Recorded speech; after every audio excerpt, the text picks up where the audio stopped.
Hello everyone, this is Princess Anime 64 and welcome back to the City of Final Fantasy Opera Omnia JP. In this video we're going to be talking about the Infiltration report for March of 2020. So the first thing we're going to talk about is the level 80 awakening that has just been released. So starting with the new raid event going on, characters can awaken to level 80 and they can learn this new call ability when reaching crystal level 75, which can be set in the party menu.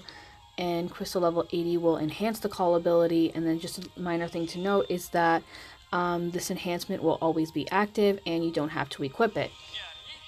So another thing about the call abilities, I don't think it's mentioned on here. Yeah, it's not mentioned on here, but over on the Facebook page it was mentioned that only characters that are at level 75 or higher can be set as calls.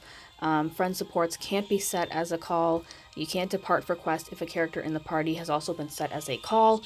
Call abilities will have the called character's equipment, passives, and stats reflected on them. If the call ability has effects meant for all allies, everyone including the called character will gain the effects. Call abilities don't have turn delays and they won't contribute towards the total turn count except for summons and friend supports. Call abilities don't affect the summon gauge or the EX gauge, and they won't be affected by effects that don't consume ability usage or recover ability usage. And then if the same effects are triggered in co-op, only the stronger effect will remain active. And the last thing is that call abilities cannot be used during burst mode. So the next thing we're going to talk about is the raid boss that is available. So starting from February 28th and then ends on March 13th. High clusters will be introduced and required to awaken characters to level 80. You can get them through this quest. So the first pull, this event will feature 2 banners, and the first pull will be free on them.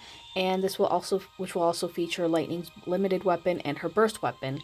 And the awakened characters that are featured in here, you have Edge, Vincent, Zack, Raijin, Penelo, and Lightning. So next are the March 2020 event characters. So I hope you guys are fans of Final Fantasy VII because they will feature Reno and Rude. And it says here that the scenarios for these events are related, so look forward to them. So the next thing we have are the Lost Chapters for March, which is going to feature Comlanot and Siren. Both characters will get their LD weapons, and it's just their LD weapons. That's going to be it. And then they also have some character rework, so Comlanot's will be on March 4th, and then Siren's will be on March 19th, and then rework details will be announced at a later time. So next up we have the next batch of Enhancement Boards. So on February 28th it will be Edge and Penelo, on March 4th it will be Comlanot, on March 9th it will be Rosa, Leo, and Reno, so that's a sign that Rosa and Leo will have synergy on Reno's event. And then on March 13th, it will be Galuf, Jekt, Snow, and Ignis. On March 19th, it will be Siren. And then on March 25th, it will be Yuffie, Rude, and then Lan and Rain. So we should specify that, this is our sign that Yuffie and the Waff twins will be, will have synergy on Rude's event. So then a couple of producer notes here. So this one is in regards to level 80 awakening. As discussed in a previous report, level 80 awakening has been released, and getting a character past level 70 requires high clusters.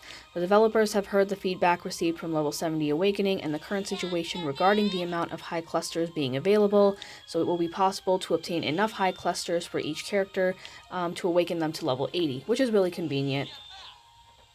Next up we have a producer note regarding the gem purchase screen. So instead of the sales and bundles being in one list, separate tabs will now be shown, and character costumes are now categorized as well, and more adjustments will be made in various areas to improve convenience.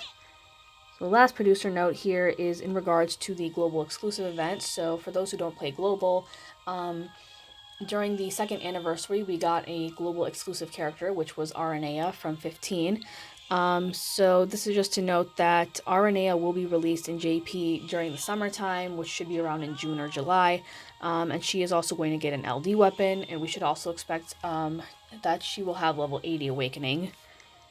And then lastly, we have our monthly gifts, which is 6,000 gems, 5 armor tokens, 20 draw tickets, and 1 power stone. These will be distributed from February 28th through March 6th, so be sure to pick them up now when you have the chance. So that pretty much covers up everything for the monthly report for Opera Omnia. So thank you guys very much for watching. Be sure to like and subscribe. Let me know what you are excited for this month, and I will see you all next time.